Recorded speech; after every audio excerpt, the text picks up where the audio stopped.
Qui es-tu quand personne ne te regarde? Quand tu n'essaies plus de plaire, de fuir ou de suivre? Quand tu ne joues plus aucun rôle? Qui reste-t-il là, au fond de toi? L'identité?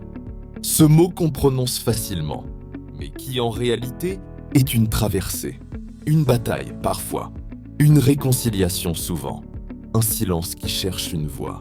L'identité n'est pas un masque, c'est ce qu'il reste quand tous les masques tombent.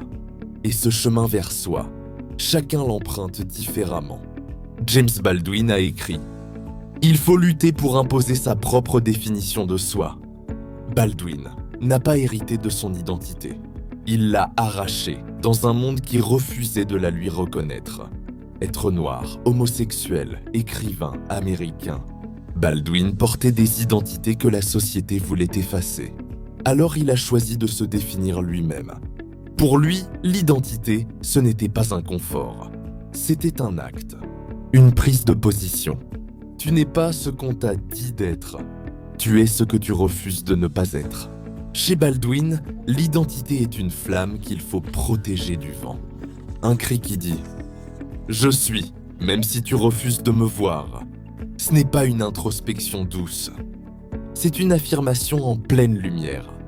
Je suis celui que j'ai choisi d'être, même si ça dérange. Surtout si ça dérange. Carl Jung disait « Ce à quoi tu résistes persiste, ce que tu acceptes te transforme ». Là où Baldwin parle de combat, Jung parle de réconciliation intérieure.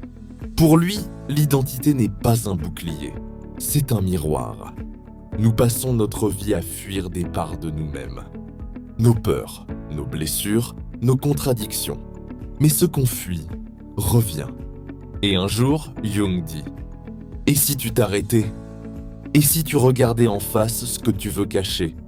Parce que ce que tu refuses de voir en toi te dirige malgré toi. » Chez Jung, l'identité ne s'impose pas. Elle se révèle quand on accepte de voir l'ombre. Quand on ne cherche plus à paraître, mais à comprendre. L'un dit « résiste », l'autre dit « accueille ». Et pourtant, ils parlent tous les deux de la même chose. Baldwin dit « crée-toi ». Jung répond « retrouve-toi ». L'un regarde le monde qui nous nie, l'autre regarde le monde qu'on se nie à soi-même. Mais au centre, il y a cette même question. Qui es-tu vraiment ? Quand tu ne cherches plus à être quelqu'un d'autre, l'identité n'est pas une étiquette. C'est une conversation permanente entre ce qu'on refuse et ce qu'on finit par devenir. Peut-être que toi aussi, tu portes des étiquettes qu'on t'a collées ou des silences que tu n'as jamais osé contredire. Mais tu n'es pas un rôle. Tu es une présence. L'identité, ce n'est pas ce qu'on te donne. C'est ce que tu décides de ne plus abandonner.